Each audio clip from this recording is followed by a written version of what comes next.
Je proclame que tu m'as restauré. Et mon âme crie ta liberté. Je proclame que tu m'as restauré. Et si mon passé a voulu m'enchaîner, je suis libre aujourd'hui de t'aimer. Chers auditeurs, chères auditrices, nous vous saluons au nom puissant de notre grand Dieu, grand Sauveur Jésus-Christ.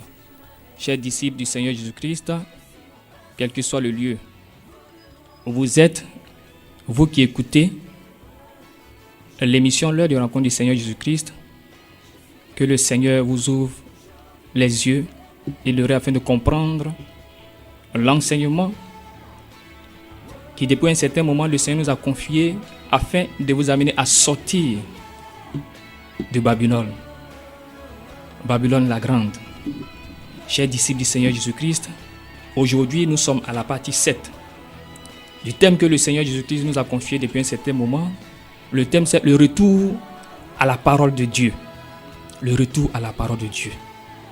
La séance passée c'était la partie 6. Et pendant cette partie, nous avons développé un certain nombre de points tels que la grande Babylone est la dernière grande rébellion de la sémence du serpent. Nous avons aussi dit que la grande Babylone n'est pas seulement politique mais religieuse. Nous avons dit dès lors, la question qu'on peut se poser est celle-ci. Que fait le Vatican parmi ces nations en dépit des paroles du Seigneur? Et chers disciples du Seigneur, vous avez été édifiés, éclairés, et nous pensons que vous êtes véritablement sortis de Babylone pour revenir à Jésus-Christ. Apôtre Jean-Claude, bonsoir. Bonsoir, pasteur, oui, bonsoir à nos auditeurs. Comme je le disais tantôt, chers disciples du Seigneur Jésus-Christ, aujourd'hui est la partie 7 de notre thème, le retour à la parole de Dieu. Et le premier point que nous allons développer, sur lequel nous allons entamer, c'est la bête de l'Apocalypse a des symboles blasphématoires. La bête de l'Apocalypse a des symboles blasphématoires. Apocalypse 13, versets 5 à 6. Nous rappelons d'ici que nous sommes dans la version Darby. Apocalypse 13, versets 5 à 6. Et il lui fut donné une bouche qui proférait de grandes choses et des blasphèmes. Et le pouvoir d'agir 42 mois lui fut donné. Et elle ouvrit sa bouche en blasphème contre Dieu, pour blasphémer son nom, et son habitation, et ceux qui habitent dans le ciel. Apôtre Jean-Claude, c'est le premier passage concernant le premier point. La bête de l'Apocalypse a des symboles blasphématoires. Apôtre Jean-Claude. On le voit. La parole de Dieu indique que ces deux bêtes-là sont des bêtes qui blasphèment. Et que l'Antichrist est le chef des blasphèmes. Nous avons vu la dernière fois quelques symboles, n'est-ce pas, de l'Union européenne. Et nous avons vu que ces symboles, en fait, sont des symboles finalement religieux. Oui, c'est des symboles religieux. Et nous avons dit, en fait, que sur le drapeau de l'Union européenne, il y avait 12 étoiles. Nous avons montré, n'est-ce pas, le caractère blasphématoire même de ce symbole. C'est les mêmes blasphèmes se retrouvent sur la monnaie appelée euro, donc la monnaie de l'Union européenne. Et nous avons vu, n'est-ce pas, qu'en réalité, si le Vatican, qui fait part de l'Union européenne, est d'origine véritablement chrétienne, il ne devait pas figurer parmi ces nations-là constituant l'Union européenne. On a vu ça. Mais en réalité, comme c'est une institution politico-religieuse, nous avons vu aussi que le symbole des 12 étoiles, notamment, des 12 étoiles figurant sur figurant sur le drapeau de l'Union européenne, et par conséquent l'euro, parce que sur l'euro, il y a les mêmes 12 étoiles qui figurent, c'est-à-dire sur la monnaie, les mêmes 12 étoiles figurent. Et nous avons donné, n'est-ce pas, l'historique de ce drapeau-là. Comment ce drapeau a eu ces 12 étoiles-là finalement sur fond bleu. Et nous avons ici dit sur ces antennes que le drapeau de l'Union européenne a été conçu par un Français né à Strasbourg du nom d'Arsène Hayes. Arsène Hayes est celui-là qui a conçu le drapeau de l'Union européenne. Il dit qu'il a eu l'illumination qu'il fallait mettre sur le drapeau le fond, c'est-à-dire un fond bleu avec 12 étoiles. Vous voyez. Un fond bleu avec 12 étoiles parce que, selon lui, c'est le symbole, n'est-ce pas, de Marie qui est apparue, n'est-ce pas, à une Française du nom de Catherine Labouré, à Paris, au 7e arrondissement, à la rue, appelée la rue du Bac. À la rue du Bac. Et il dit que c'est l'illumination qu'il a eue. Et nous avons donné l'historique de cette fameuse médaille, appelée médaille miraculeuse. Nous avons vu que cette jeune femme, en fait, Marie lui serait apparue, vous voyez, Marie lui serait apparue, ayant au cou, n'est-ce pas, une médaille. Que la Marie qui lui est apparue avait une médaille au cou. Et sur cette médaille, il y avait 12 étoiles. Et cette Marie, lui a recommandé de faire frapper la pièce. Donc, elle a communiqué cela à son prêtre, et son prêtre a communiqué à son évêque.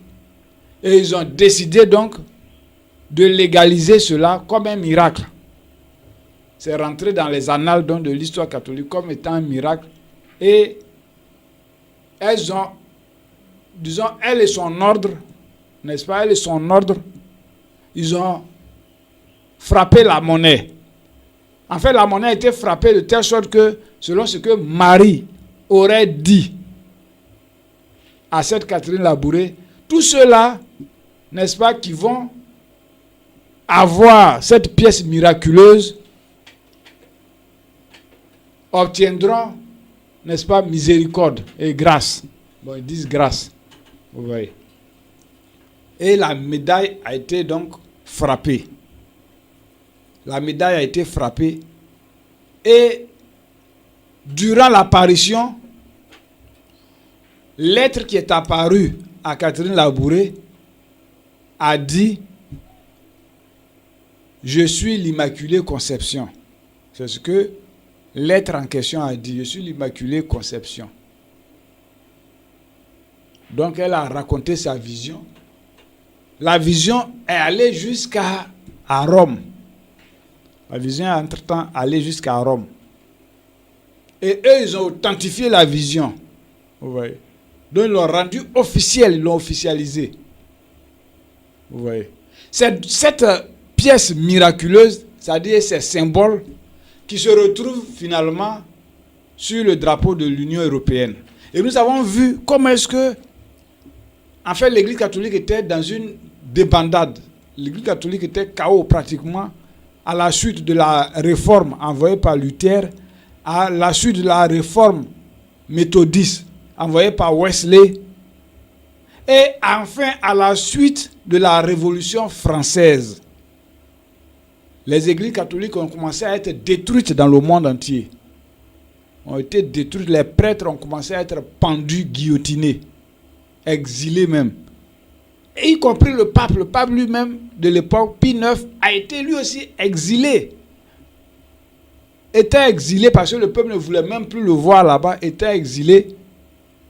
C'est là un de ses cardinaux, Lambruschini qui a dit à ce pape-là, l'ultime solution, ce qui reste pour qu'il y ait une reprise en main de ce monde, c'est de décréter le dogme de l'Immaculée Conception.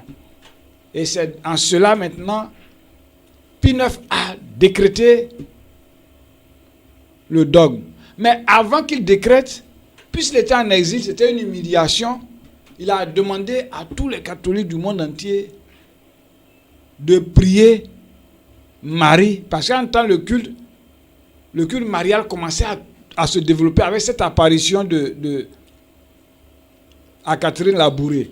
Donc de prier cette Immaculée Conception pour délivrer l'Église catholique. Et c'est ce qui s'est passé, effectivement. On dit c'est ce qui s'est passé, parce que même si ce n'est pas un vrai miracle, mais ça en est un quand même. Un miracle mensonger est un miracle. Un vrai miracle est un miracle. Voilà. Donc, la chose s'est passée ainsi. Donc, eux, ils ont vu en réponse comme quoi c'était, n'est-ce pas, leur prière qui était exaucée. Vous voyez. Donc, ça lui a donné plus de courage encore de décréter le dogme de l'Immaculée Conception. D'autant plus que Marie aurait dit à Catherine Labouré quelle est l'Immaculée Conception.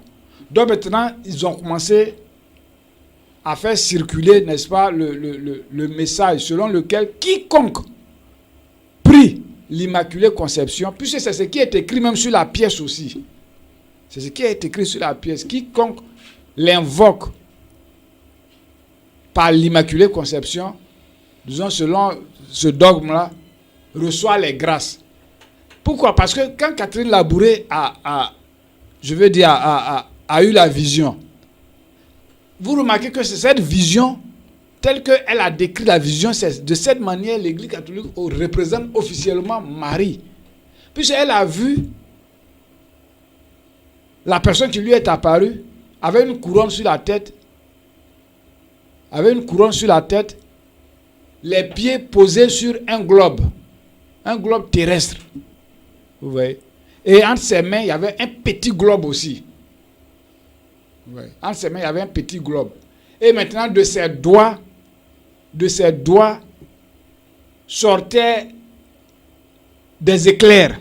Vous voyez? De chaque doigt, à chaque doigt, il y avait un anneau et des éclairs sortaient de ses mains, donc vers le globe sur lequel ses pieds étaient posés.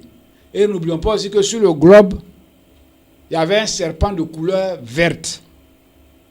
Et elle avait le pied sur ce globe et le serpent en même temps. Donc, dans leur interprétation officielle,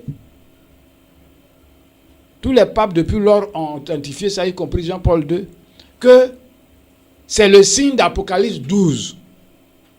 Oui. C'est le signe d'Apocalypse 12. Et commençant par Pie IX a donc organisé la cérémonie. Quand il est retourné à Rome, il a organisé la cérémonie et il a réuni les gens.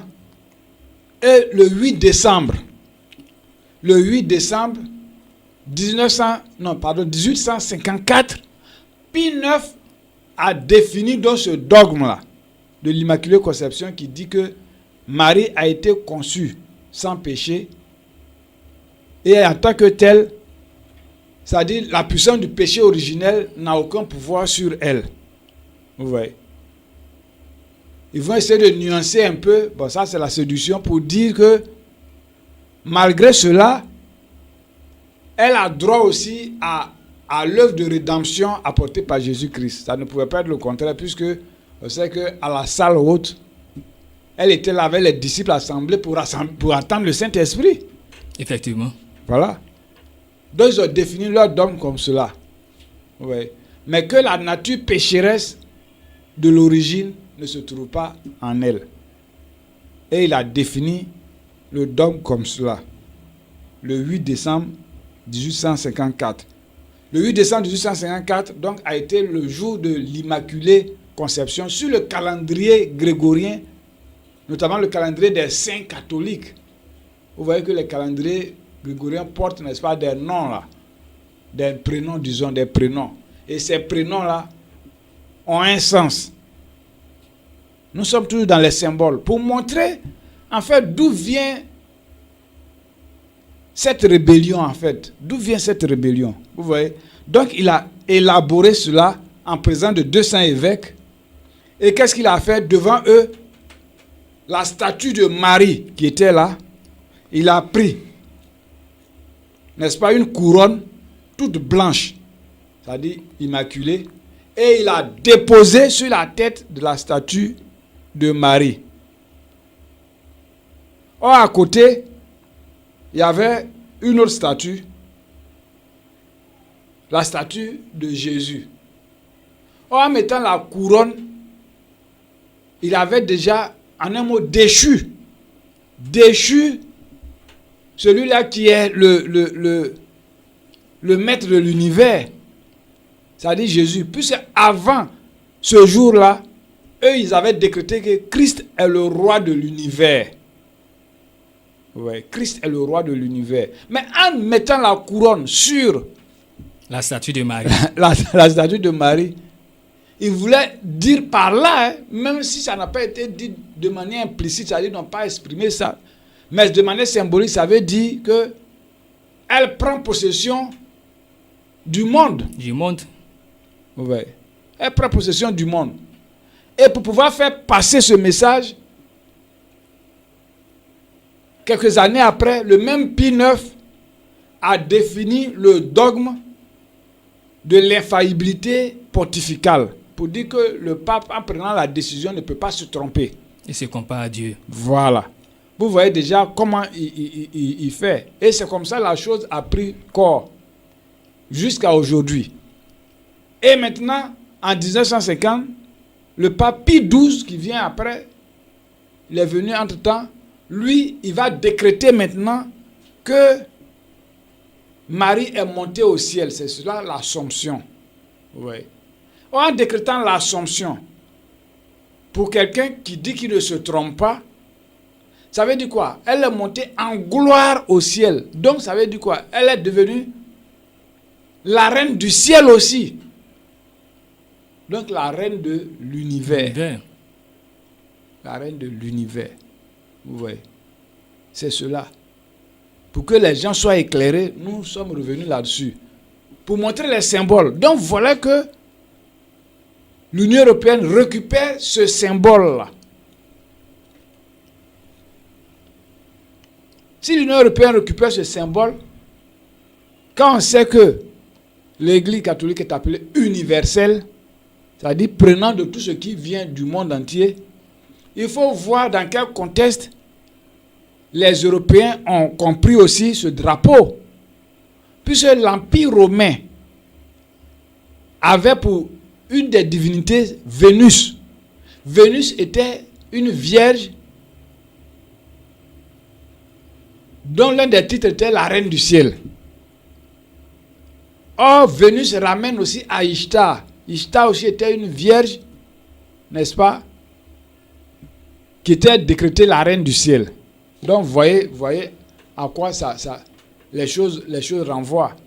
Maintenant, une autre coïncidence, pour parler des symboliques et des symboles, nous avons vu sur ces antennes l'importance du calendrier.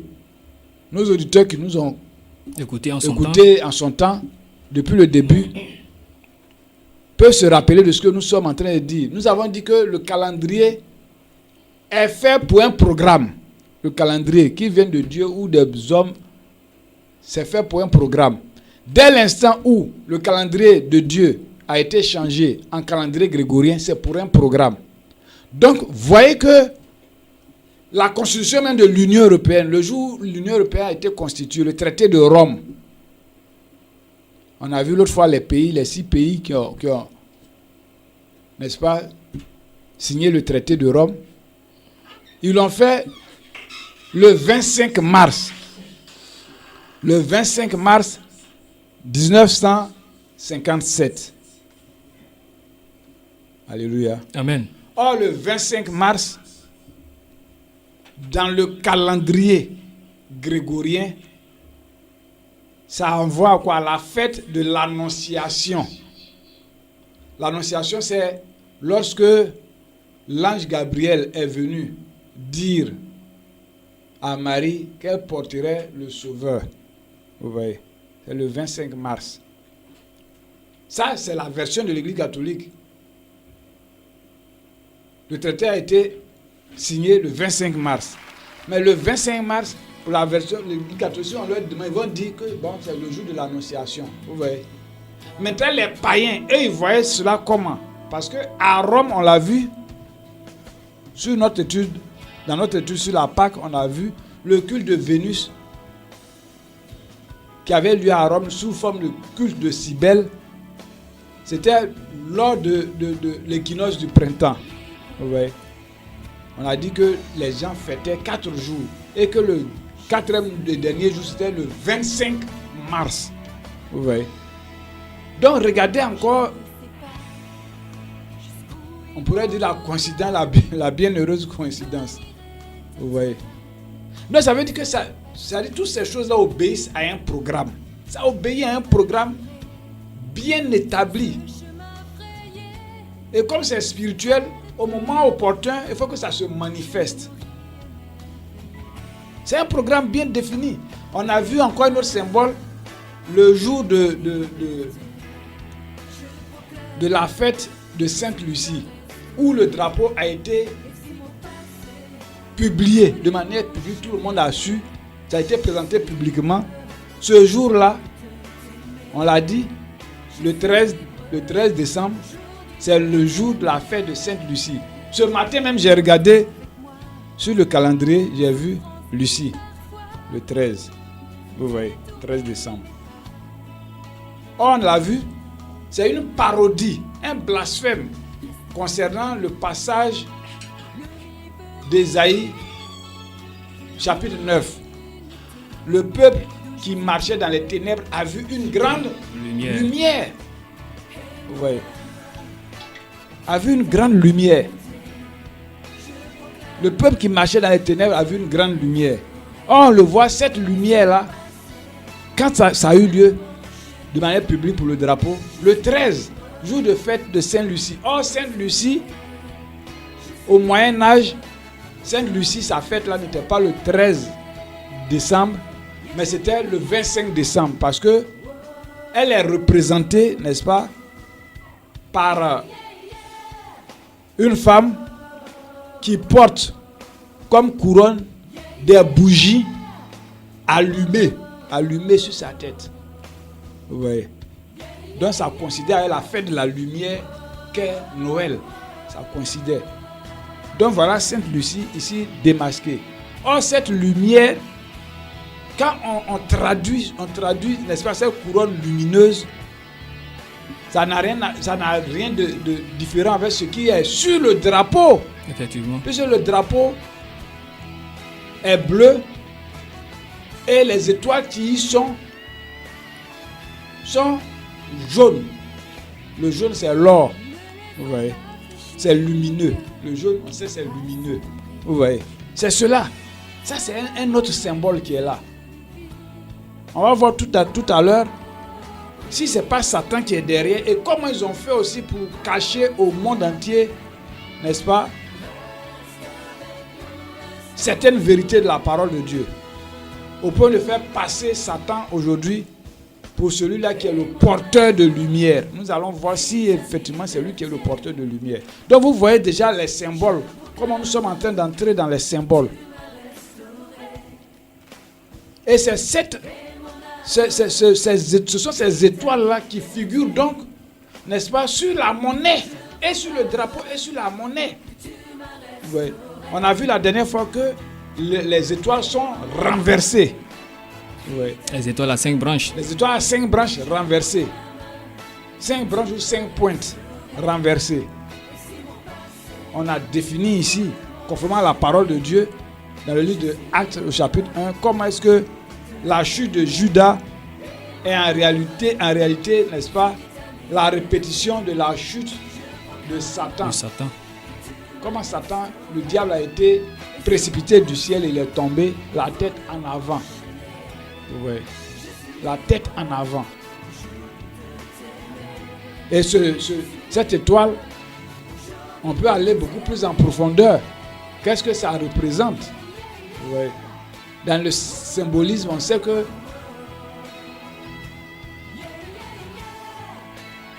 les cinq pointes représentent, n'est-ce pas, les membres, les deux membres supérieurs, les deux membres inférieurs de l'homme, plus quoi, sa tête. La tête. Voilà, plus sa tête. C'est les 5 qui sont là. Or, ces 5-là, n'est-ce pas, quand on regarde cela de manière géométrique, on voit donc que ces cinq pointes-là sont en fait une lumière qui est diffusée. Oui, non. Une lumière qui est diffusée.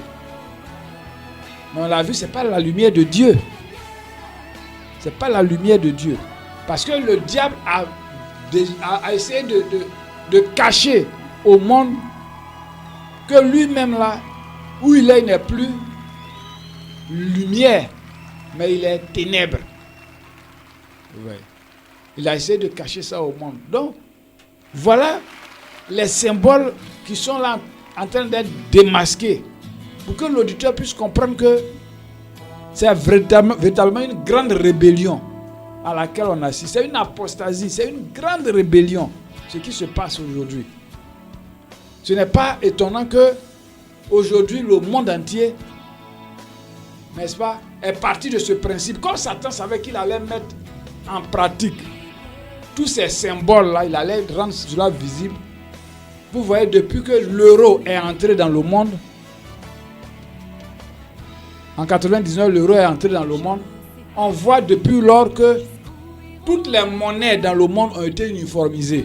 Comment? Avec deux couleurs, le blanc et le jaune. Ce qui n'existait pas auparavant. Aujourd'hui, toutes les monnaies dans le monde sont uniformisées. C'est-à-dire qu'il y a un blanc dans le jaune, deux couleurs.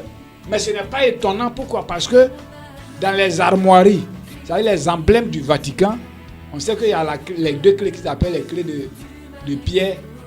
Ces clés-là, n'est-ce pas, sont sur le drapeau du Vatican, qui est jaune et blanc. Vous voyez, de couleur jaune et blanc. Or, les deux clés, il y a une qui est en or, c'est-à-dire jaune, et l'autre est de couleur blanche. Bon, qu'est-ce qui est étonnant dans tout cela? Est-ce que tout cela ne nous ramène pas au même culte solaire, au même culte lunaire? Vous voyez? C'est la raison pour laquelle on le verra. Toutes les religions du monde, effectivement, vont se retrouver sous la tutelle de l'Antichrist.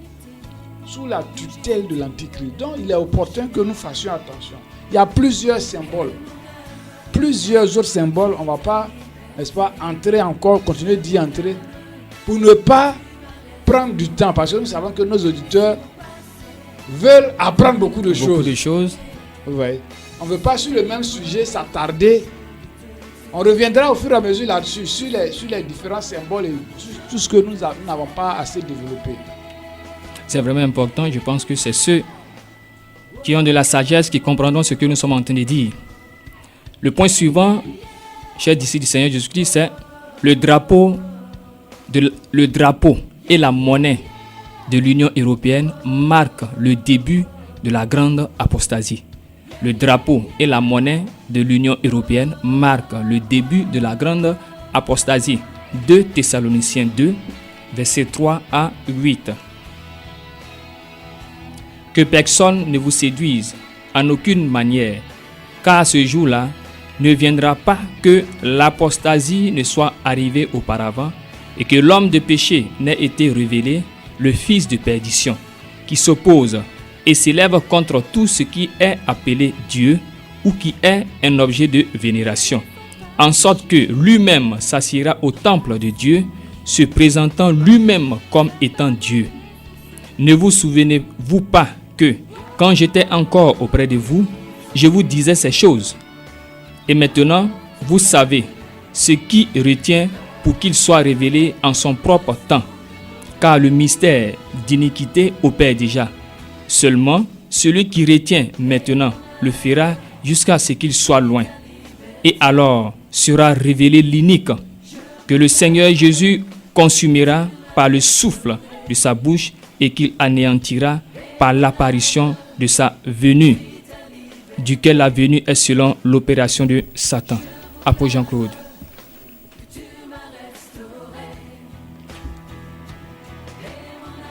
Et chers disciples du Seigneur, nous avons dit tout à l'heure que c'est le drapeau et la monnaie de l'Union européenne marquent le début de la grande apostasie. Et le passage que nous venons de lire est 2 Thessaloniciens 2, versets 3 à 8. Apôtre Jean-Claude. Effectivement, c'est le début de la grande apostasie. Souvenez-vous que le diable, quand il devait, avant d'être précipité du ciel, quand il était dans le ciel de gloire et il a été précipité, qu'est-ce qu'il avait dit? Il se disait qu'il était Dieu. Il se disait qu'il était Dieu. Quand il est descendu sur la terre, il a fait passer Adam et Ève pour des gens qui seraient donc des dieux, qui ont la capacité de devenir Dieu. Ouais. Et c'est ce qui est en train de se passer aujourd'hui. C'est ce qui est en train de se passer aujourd'hui. Devant nous, devant nos yeux, devant tout le monde. C'est une véritable apostasie qui est en marche. Il faut que les gens rejettent carrément le culte véritable au véritable Dieu. On l'a vu, dès l'instant où ils ont intronisé cette statue en mettant une couronne sur sa tête, ils ont, dans un certain sens, détrôné le Seigneur Jésus-Christ. Le Seigneur Jésus. On sait qui veut détrôner le Seigneur Jésus. C'est Satan. Donc nous concluons que Satan passe par cette organisation babylonienne, c'est-à-dire la bête et son prophète, ce système-là en réalité pour écarter Dieu de la gestion du monde, pour dire que ce n'est pas toi qui es le propriétaire de ce monde. Voilà. Or, quand l'homme dit que ce n'est pas Dieu qui est le propriétaire de ce monde, en réalité, il vend le monde à Satan, comme cela s'est fait la première fois. Et ces fils de la rébellion n'ont jamais accepté que leur maître, leur père, ait été, n'est-ce pas, totalement réduit à néant à Golgotha. Ils n'acceptent pas ça. Donc c'est comme une vengeance de leur part. Or, cette vengeance, c'est l'apostasie. Parce qu'on le verra, toutes ces religions qui vont se réunir autour de l'Antichrist, en réalité, ont les mêmes cultes. Ont les mêmes cultes. Qu'ils soient catholiques, soi-disant évangéliques ou protestants. Ouais. Croyant à la Trinité. Et où qu'ils soient d'autres religions, bouddhisme, islam, c'est le même culte. Ouais, non. Vous trouvez lune ici, croissant de lune ici, ainsi de suite. Alléluia. Amen. Ou bien étoile même par là. Ce n'est pas les mêmes choses. Pourquoi les gens ne vont pas se retrouver dedans? Les mêmes symboles sont là, étoile, lune, tout ça, ça est là, devant tous. Donc les gens vont tous se retrouver. Ils vont tous se retrouver. Donc il faut qu'on dise que c'est une grande apostasie. C'est la dernière grande apostasie dont le Seigneur avait parlé, qui est là, devant nous, sous nos yeux. Chers disciples du Seigneur, nous continuons toujours dans notre enseignement. Le point suivant, Satan est-il encore Lucifer? Ésaïe 14, verset 12. Satan est-il encore Lucifer? Ésaïe 14, verset 12. Comment es-tu tombé des cieux, astre brillant, fils de l'aurore? Tu es abattu jusqu'à terre, toi qui subjuguais les nations. Et toi, tu as dit dans ton cœur, je monterai aux cieux, j'élèverai mon trône au-dessus des étoiles de Dieu et je m'assiérai sur la montagne de l'assignation au fond du nord. Apôtre Jean-Claude, voici le passage concernant le point Satan est-il encore Lucifer? Ésaïe 14, verset 12. Nous avons lu jusqu'au verset 13. Ésaïe 14, verset 12. Apôtre Jean-Claude. on voit que pour atteindre leurs objectifs, il fallait qu'ils présentent Satan autrement que la présentation faite par la parole de Dieu, par la Bible. Ouais. N'oublions pas que ce être-là, il contrefait toujours ce que Dieu fait et il contredit toujours ce que Dieu dit. Donc, il faut qu'il se fasse passer pour quelqu'un quand même qui est, n'est-ce pas, qui veut le bien de l'humanité. Justement, c'est ce qu'il dit à ses enfants les satanistes, que Dieu est contre lui. Ouais. Dieu est contre lui. Chez d'autres, il dit que Dieu l'a piégé. Dieu lui a tendu un piège pour le faire chuter. Est-ce que c'est ce que la parole de Dieu dit?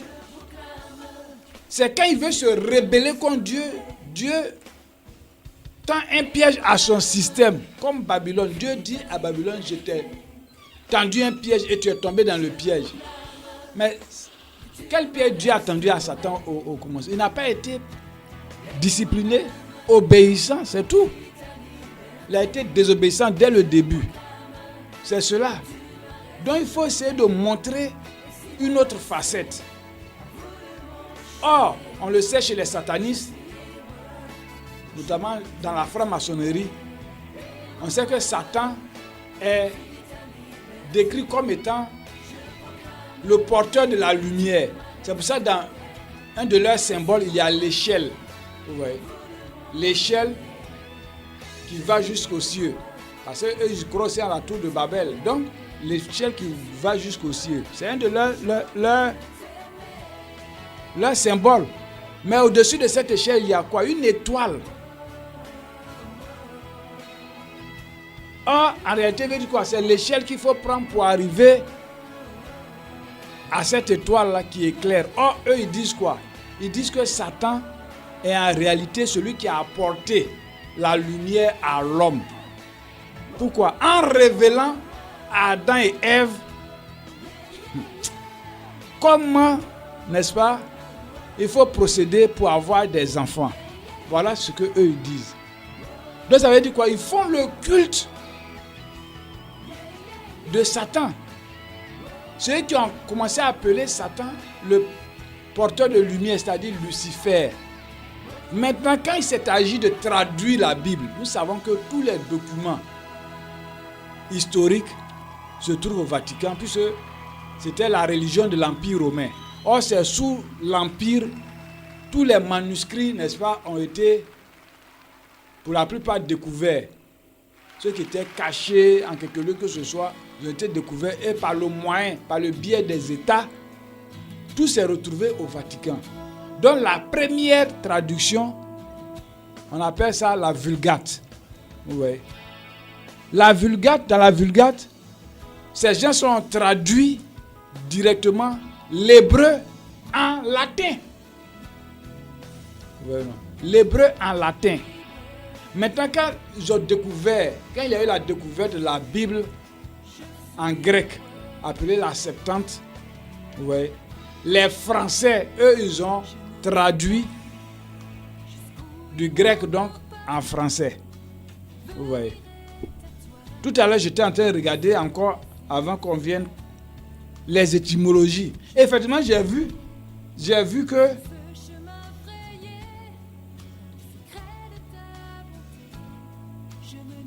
tu es encore tombé. Tu es tombé du ciel. Fils, là c'est traduit quoi en David?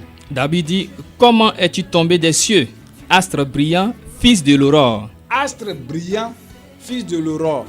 Je préfère cette traduction, vous voyez.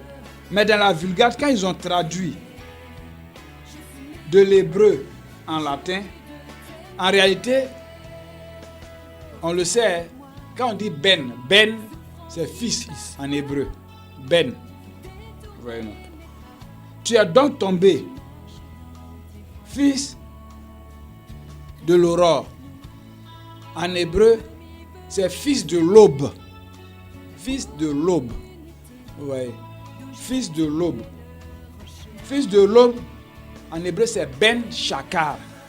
Ben Chaka, ils ont traduit en latin, n'est-ce pas? Et eux, ils ont dit étoile du matin. D'abord, c'est ce qu'ils ont dit, étoile du matin.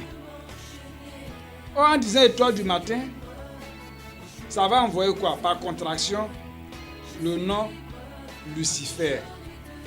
Ouais. Or, Lucifer vient de deux mots. Le latin, lux, qui veut dire lumière. Quand on parle de luxe, même au niveau de l'électricité, c'est lumière. Vous voyez, non? 10 lux, 20 lux, ainsi de suite. Ouais. Et le mot ferré. Ferré qui veut dire porter.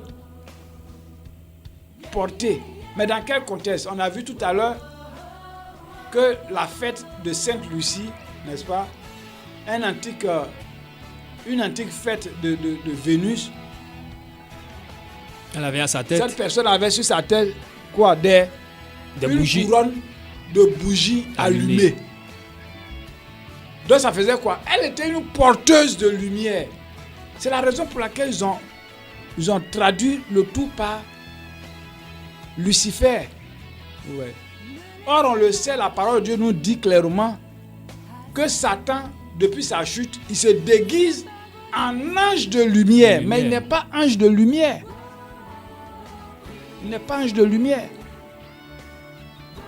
C'est le milieu sataniste qui utilise, n'est-ce pas, ce terme-là pour le vulgariser. Et on le voit aussi même au niveau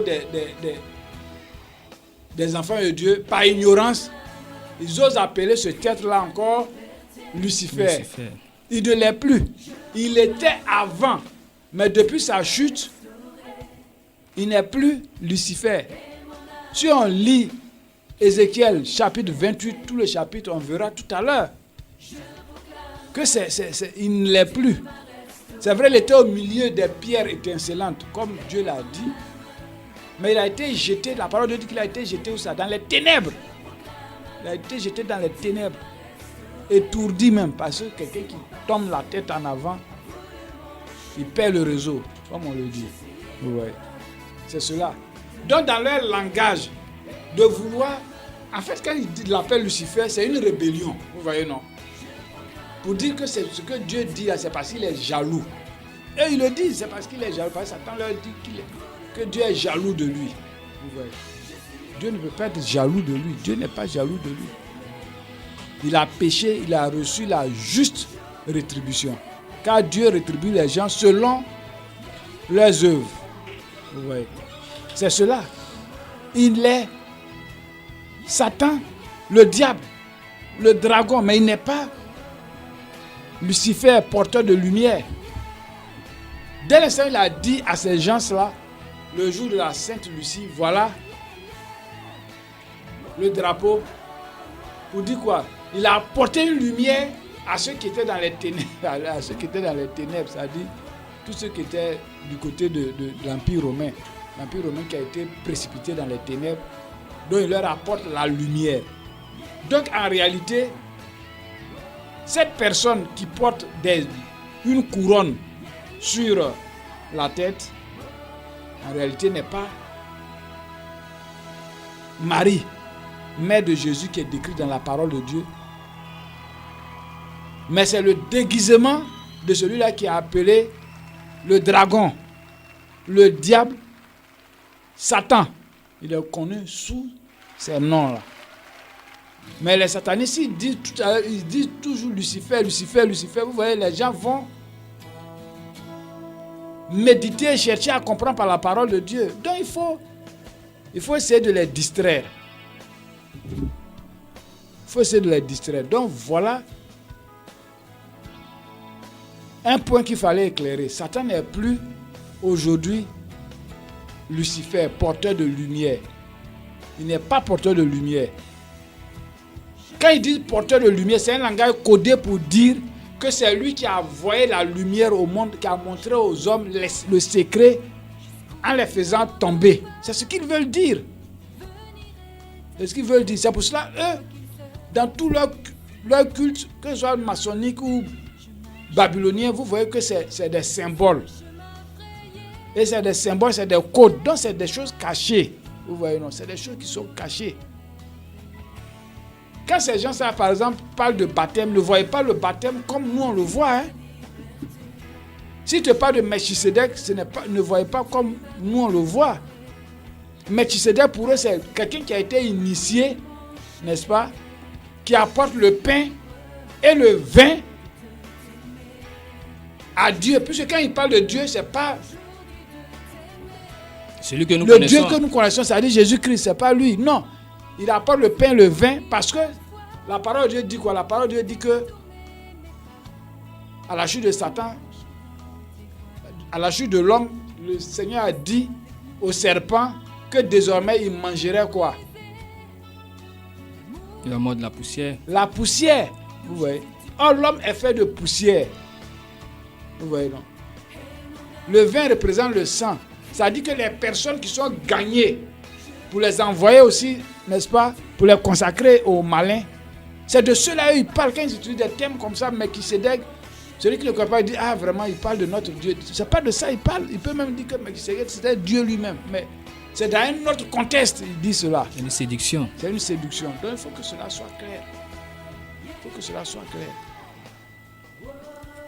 Chers disciples du Seigneur Jésus-Christ, nous allons poursuivre.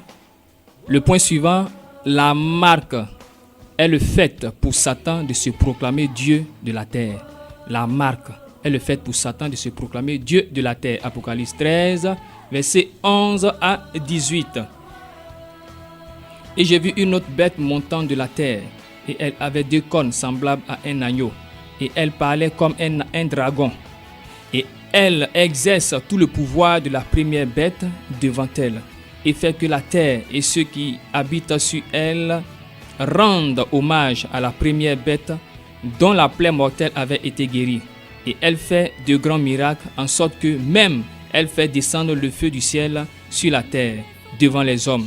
Et elle séduit ceux qui habitent sur la terre à cause des miracles qu'il lui fut donné de faire devant la bête, disant à ceux qui habitent sur la terre de faire une image à la bête qui a la plaie de l'épée et qui a repris vie. Et il lui fut donné de donner la respiration à l'image de la bête, afin que l'image de la bête parlât même, et qu'elle fit que tous ceux qui ne rendaient pas hommage à l'image de la bête fussent mis à mort.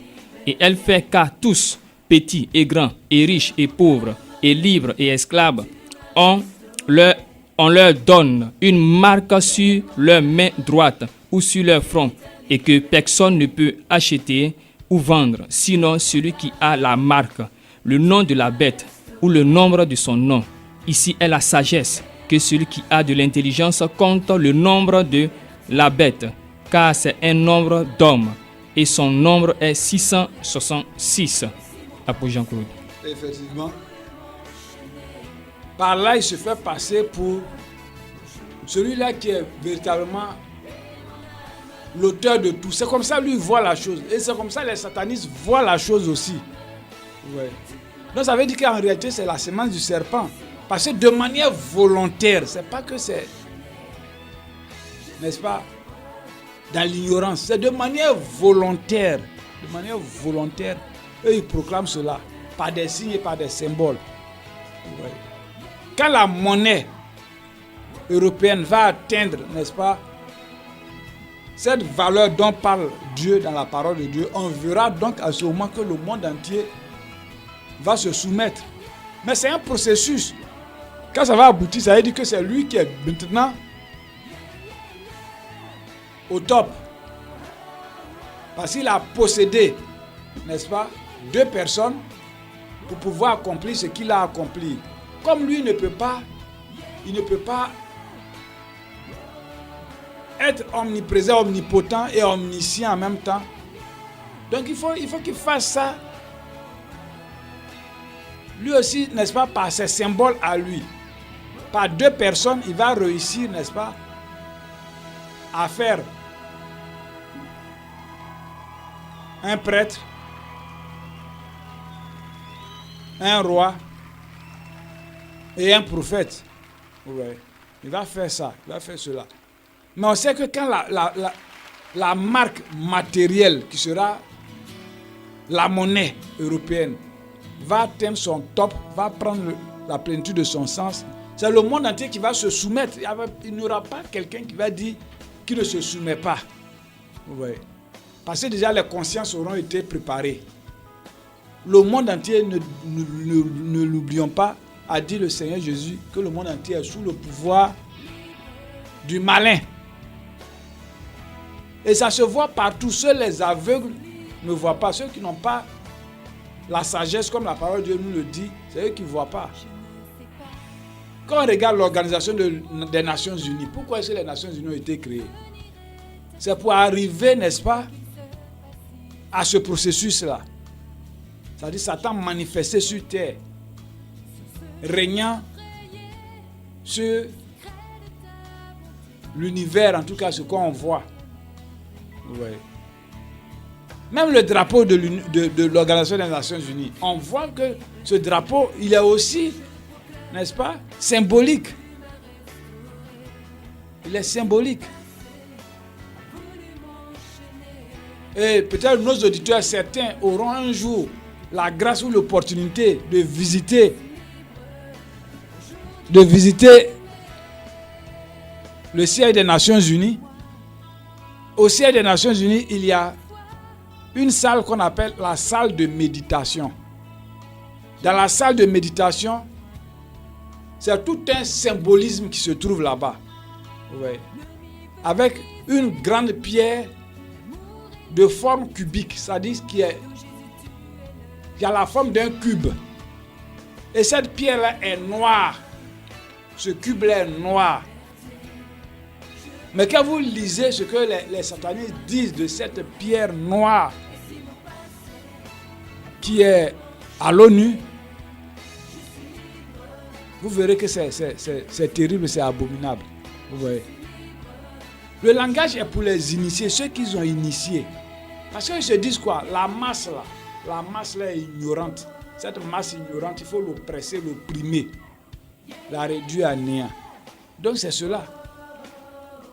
Le malin est en train de s'établir dans le monde comme étant le Dieu de l'univers. En réalité, c'est de cela il est question.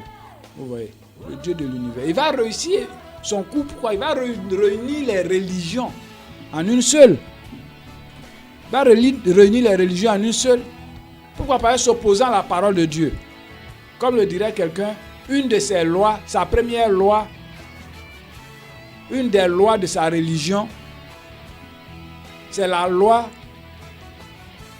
anti-idolâtrie. La loi anti-idolâtrie. Ouais. Mais ce n'est pas comme dans le sens où nous le voyons, n'est-ce pas? C'est comme le premier commandement. Comme il parle toujours le contraire de ce que Dieu dit. Dieu dit, tu n'auras pas d'autre Dieu devant ma face.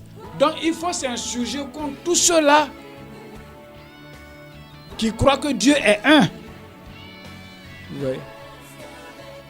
Ça veut dire quoi? Lui, il est pour la pluralité de Dieu, puisqu'il s'y retrouve. D'une manière ou d'une autre, quand on va rassembler les unes et les autres, ces religions-là, il va se retrouver dans chacune d'elles. Vous voyez? Alors que ce n'est pas le cas pour Dieu.